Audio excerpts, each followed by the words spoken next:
దొంగ కష్టం ఒక దొంగకే బాగా తెలుస్తుంది సార్. అవును, కరెక్ట్. వీళ్ళందరి మొహాలు చూసావా నువ్వు? ఉమ్మేయడానికి కూడా ఎందుకు పనికిరావు, అన్ని దొంగ మొహాలే. కానీ నీ మొహం అలా కాదు, అందమైన మొహం. నువ్వు ఇంకొంచెం పాలిష్ అయ్యావనుకో దొంగలకే రాజు అయిపోతావు.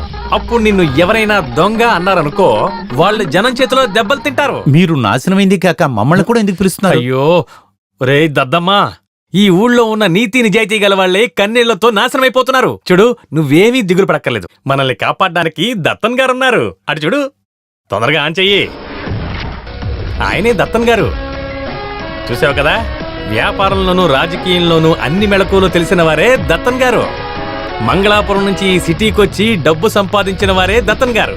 ఆ ఢిల్లీ వరకు డబ్బులు ఎరవేసి ఈ ఊళ్ళో ఎమ్మెల్యే పదవిని సాధించిన వారే మన దత్తన్ గారు. ఆ దత్తన్ గారి లెఫ్ట్ హ్యాండే ఈ చిన్నబాబు సీనో. ఆయన అండగా ఉండగా మనకెప్పుడు ఎటువంటి ఎదురు ఉండదు. ఎప్పుడైనా ఎక్కడైనా ఎలాగైనా దొంగతనం చేయొచ్చు. నేను బయలుదేరతాను. చిన్న వయసులో మా ఊరు వదిలి పారిపోయిన పెద్దన్నయ్య ఇలా ఉంటాడని అనుకోలేదు. తర్వాత మీరు ఇంత పెద్ద దేశద్రోహిగా ఉంటారని నేను అస్సలు అనుకోలేదు. రే ఆగు. నువ్వు అనుకునేలాంటి దొంగలం కాదు మేము, అది తెలుసుకో. నేను చెప్పేది విను. మేం దొంగిలించిన డబ్బు సమాజంలో తిరుగుతూనే ఉంది. ఉదాహరణకి నువ్వు అలా ఊహించుకో, నా గ్యాంగ్ లో ఉన్న ఇద్దరు ఓ వడ్డీ వ్యాపారి ఇంటికి వెళ్ళి టింగ్ టాంగ్